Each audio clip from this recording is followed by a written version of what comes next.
This story is an absolute roller coaster, but I have to clarify something before I get into it. I say I'm kind of a magician because I only know one kind of magic, and it's not even something I can do anywhere. It takes hours upon hours of preparation and is over in about 3 seconds. It is really flashy though. This story takes place after I graduated from TAFE and begun working at a museum I'd interned at. It's a living museum modelled after the Gold Rush era, and I can guarantee that any kid that went to school in Victoria knows exactly where I'm talking about. I worked in the costume department a few days a week, mostly doing repairs and teaching people how to wear their costumes properly. Here and there we'd get big projects from other departments or have the opportunity to do something really cool, like the replica wedding dress the team made before I started working there.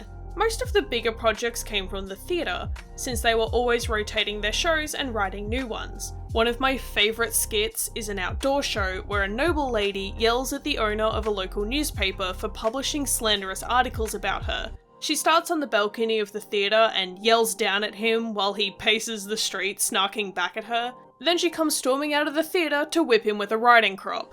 The story starts with me having a really bad time. I was in an immense amount of abdominal pain, a fun recurring issue I'd been having for about a year. I knew what caused it and it wasn't concerning, which is why I opted to stay at work until it passed. Since home was an hour and a half's drive away and I certainly couldn't drive myself in that condition, I resorted to lying in the darkest corner of the workroom on the most couch-resemblant things I could find, which happened to be 4 ottomans. Ottomen? I'd intended to go home once I was able to stand and walk without issue.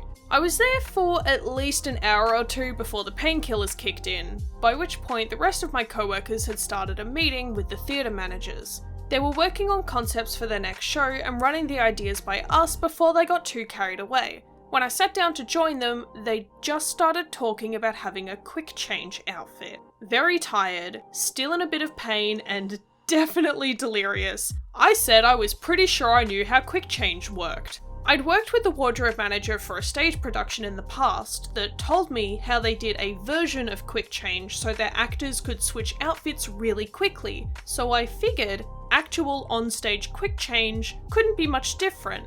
At that point, I'd only vaguely put together that they wanted to put on a magic show, but I was put in charge of the show's costumes on the spot. The first project I'd ever been given control over, and the one I was the least qualified to discuss. I went home, slept off the pain, and turned up the next day to face what I'd done. We jumped pretty much immediately into the project, since there was a lot of research and testing to get through before the costumes could be approved. And, as always, time was short. Although I was given about 4 months to research, develop, and deliver the costumes, I could only dedicate 2 days a week to the project. That left me with about a month's worth of work time to get everything done, including training the actresses and dealing with backlash from people who got a little too interested in the work I was doing. There's nothing worse than being asked what you're doing by someone visiting your department, only for them to try and tell you how to do it better. I will be going on a Velcro rant later. I worked closely with the 2 theatre managers, one of which was very down to earth and realistic, and the other, who was more like me, aspirational and silly. Said aspirational manager and I were completely on board with the magician wearing tearaway pants that revealed women's pantalettes, but the other manager reminded us that the show was running for the school holidays, and although kids would find a pantsing gag funny, parents may not. I also don't think we'd have been able to pass a male character wearing feminine undergarments by the costume department's manager, but the idea was funny while it lasted. After researching and planning, we came up with our final concept, an outfit that quick changed twice. Once was going to be enough of a pain to figure out, but we wanted 2 because we were ambitious. We were heavily inspired by 2 quick change magicians who'd written books outlining every technique they'd used to make their garments, and whose shows consisted of at least 7 changes in a very short amount of time.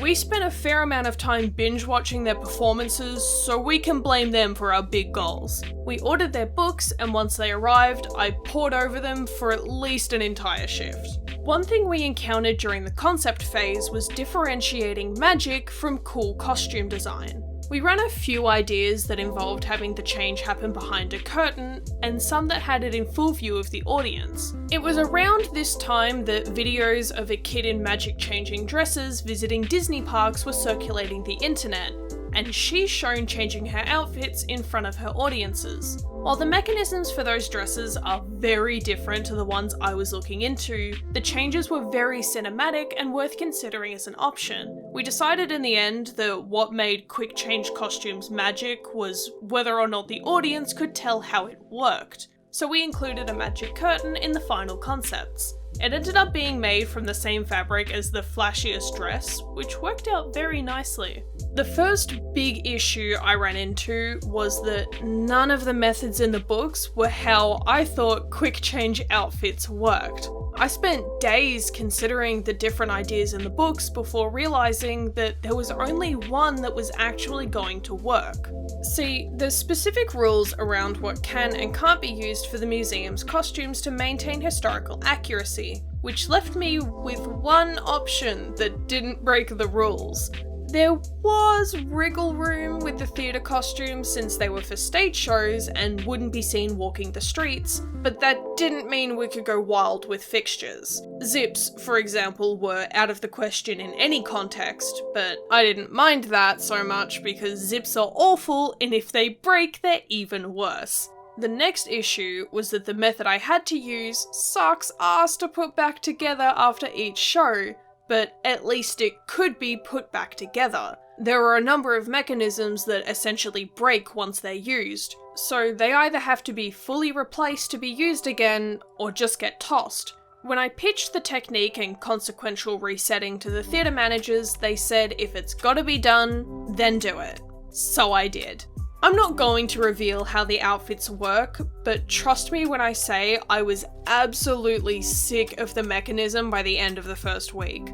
The project kept hitting snags, and one of the more vocally opinionated theatre guys had some very nasty things to say about the methods, so at a lot of points I was completely demoralized from working on it. He didn't realize I was the one making it when he started mouthing off to the theatre managers about how his idea would have worked better. I'll admit that until that point I'd just been the junior costume assistant, so he wouldn't have assumed I was in charge, but that doesn't change the fact that he was bad-mouthing someone else's work. Yes, I'm still bitter about this. Mind you, his idea was to use Velcro. Allow me to diverge for a minute to explain how that's the worst idea. Velcro is literally one of the worst things in the context of fashion and costume. When you're working with fabrics that stick to it or get caught on it, which I was, it stresses and breaks the fibers so the fabrics become fluffy and pulled. Not only that, each time you pull the damn stuff apart, it weakens the part of the fabric it's attached to and will eventually tear holes in it. Also, if you're acting in an old theatre that's built for performing without microphones, the sound of ripping Velcro apart is going to echo around that room like no one's business. And there's nothing magic about that. Luckily, both his and my managers put him in his place super quickly, and most of the actual actresses who'd be wearing the outfits were super supportive of me. There was obviously tension about the whole show, since a bunch of actors would be learning a bunch of magic tricks without any prior experience, but luckily their managers kept them in check. Some of the actresses offered to help test the mechanisms and became basically the pioneers in helping me teach the rest of the performers how it all works. Until that point, we'd been grabbing employees from outside the theatre, partly because there was a few we liked hanging out with, and because if the theatre employees saw the costume not working, they'd probably not want to wear it. Morale was already a bit icky because learning how to perform magic tricks is a task and a half on its own, let alone learning how to make magic tricks. At more than one stage, I did have to cut people out of my test dresses, which sucked for morale but did help us figure out where I was going wrong. Once during a trial, I got the start of the mechanism to work, but I ended up accidentally hurting the poor actress when a part moved unexpectedly and scratched her in the face. I felt awful, and even though she was really kind about it, it did leave a mark. Not a permanent mark, thank Christ, but I couldn't imagine going home and telling whoever I lived with, yeah, some kid at work tried magic on me and now my face has a nasty scratch. We also enlisted the help of other departments to help with a few parts of the project, so a lot of people had a hand in making these outfits. There were certain materials we couldn't source or that would have been really expensive to import, so there were a lot of times we had to alter what we could get our hands on or make parts from scratch. Most of the solutions were actually pretty straightforward, and in the end we were able to make the outfits in 2 sizes. This was to cover as many actresses as we could, since there'd be a few people playing the role of assistant in the show. Once I got the first one down, the second was a breeze. While I was visiting the other departments looking for helpers, I was shown some of the other tricks being built for the show. One was a wardrobe that made whoever stepped inside vanish, and because I was a fellow magician, or the person who turned the actors into magicians, I got to see how it worked. I ended up being shown how a lot of the tricks worked, mostly because I was interested and because the people making them were really passionate. This gave us a strong feeling of solidarity because we were basically the only people that would be able to appreciate all the intricate details that went into making the tricks work, not just how they look on stage. It was awesome to see so many parts of the museum come together to create the show, and to know that I wasn't the only one having trouble with their assignment. I shared so many moments of mutual exhaustion with the others when our tricks didn't work, or when we had to re-explain everything because someone didn't show up to training. I recall walking into a workroom and being immediately warned that the magic wardrobe was just painted, and that if I touched it, the guy who'd painted it would remove my arms from my shoulders. He had it behind ropes so no one could go even vaguely near it, and knowing he'd hand-painted the details, I don't blame him. One thing I really appreciated about talking with the other departments was that none of us thought showing one another the secrets of our tricks was ruining the magic. If anything, it improved the magic for us, because we were able to see how much effort had been put into everything. I'm the kind of person that won't stop enjoying a cool trick because I know how it works. For me, a lot of the magic aspect of magic comes from the performance. There was a great sense of camaraderie from everyone that worked behind the scenes, and unfortunately that makes the ending to this story much more bittersweet. When the theatre started dress rehearsals, I got to see a range of actors play the parts, and they all brought different energies to their roles. My personal favourite was one actress who played a snarkier assistant who added extra actions to her tricks to make them more believable as actual magic. Stuff like pulling the magic curtain aside before she changed her outfit to show that even though she'd been behind the curtain already, nothing had happened. But also so she could clap back at the magician for insulting her dress. That same actress mentioned that she'd actually started the mechanism before moving the curtain, so when it's moved back for the magician to magically change her outfit, the change is much quicker. I only showed them how it worked and they started improving the process. And to this day, I'm still really impressed. There were a few times I was told they'd streamlined the process or worked out a way to smooth it out, and I really enjoyed those moments. They made me feel less bad about making them wear 3 outfits in less than 30 minutes. Because absolute historical accuracy wasn't necessary, we decided to have some fun with the outfit designs, and get rid of some unusable fabrics from the depths of storage. The first dress is in black and white gingham with a grey apron, made to look purposely plain compared to the other actors and the dress she changes into. The actress is chosen from the audience to be the magician's assistant when he says her outfit is too dull and changes her into an ultramarine blue dress with gold trims. This one is purposely gaudy and flashy, so it's really obvious that she just changed outfits, but also plays into the next change. Later in the show, she takes over as the magician, changing again into a white shirt and black skirt that mimics the magician's outfit.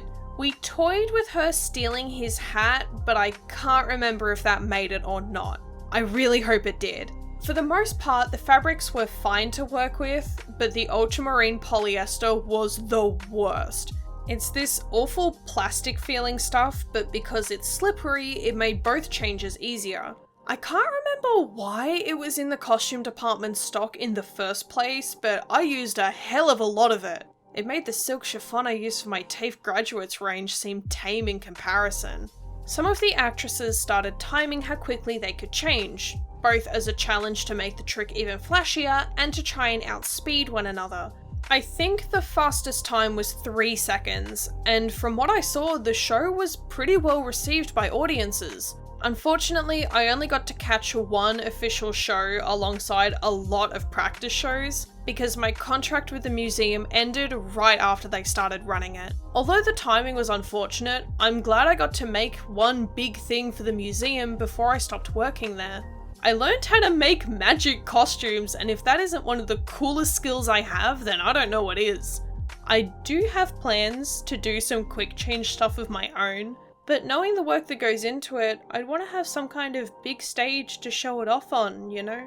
I still consider the museum job to be the best job I've ever had, and for good reason. I was only there a few days a week, but I worked with good people and had a lot of fun. I was working in my dream industry, and although it wasn't in the way I'd expected, I still loved it. I got to work on some incredible projects alongside the quick change, like the production and filming of their new night show. I spent a few days on set and will never forget the makeup artist's earrings. They said incredibly explicit words in the Barbie font. It was fantastic. I also got to help on other night shows, like one about death on the goldfields. It was very grim, but we got to do some semi-gothic costumes for it, so I was in my element. We had to make the actors look genuinely creepy, and after going to a test show after work one time, I can confidently say that we succeeded. Also, it paid really well, so that was nice.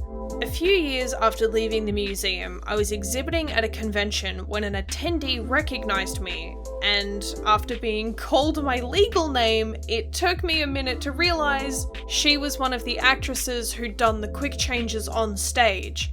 Amazing how different people look when they're not dressed like it's the 1800s. She told me they only ran the magic show for 2 weeks during the school holidays and that it had been shelved, which is unfortunate, but knowing how much effort went into resetting the show after every run, I can understand why. Some of the tricks were pretty elaborate, but I can take a lot of pride in having created one of the most complex and flashy tricks in the show.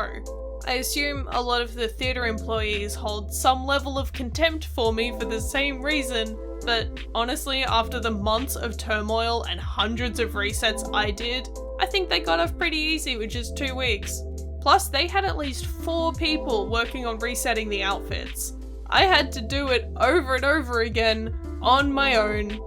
One of the most heartbreaking things about running into that employee years later is I learned she's also a fan of anime idols and is part of a Love Live inspired group that makes their own costumes and does performances. On days where I was working in the costume department alone, I'd play Love Live and Vocaloid songs through the department's speakers. Knowing that the entire time there was a fellow weeb right next door that I just never encountered in that sense is so bittersweet, but it was cool to catch up with her a little nonetheless. If you're interested in hearing more of my museum stories, let me know in the comments. I don't have any more as elaborate as this, but I did spend a fair amount of time in costume and know a lot about how they're made and maintained. I also dedicated a good portion of my daily laundry runs to befriending the museum cat, Fergus, but that shouldn't surprise anyone. Our paths crossed each morning when I was heading up to the costume department, and after weeks of trying, I eventually gained his trust enough that he'd slow down when we approached one another so I could pet him. If I ever return, I really hope he remembers me. Until next time, take care.